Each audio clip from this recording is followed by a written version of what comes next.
কেউ যদি আমাকে জিজ্ঞেস করে যে উপন্যাসের সর্বকালের সেরা ভাই কে, তবে আমি বলবো বাহার ভাই।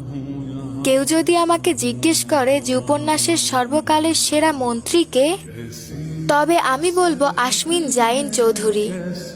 কেউ যদি আমাকে জিজ্ঞেস করে যে উপন্যাসের সর্বকালের সেরা পাপিষ্ঠ পুরুষ কে, তবে আমি বলবো আমির হাওলাদার বা জয় আমির। কেউ যদি আমাকে জিজ্ঞেস করে যে উপন্যাসের সর্বকালের সেরা স্বামীকে, তবে আমি বলবো নেভিয়ান মাহাতিম আনসারি।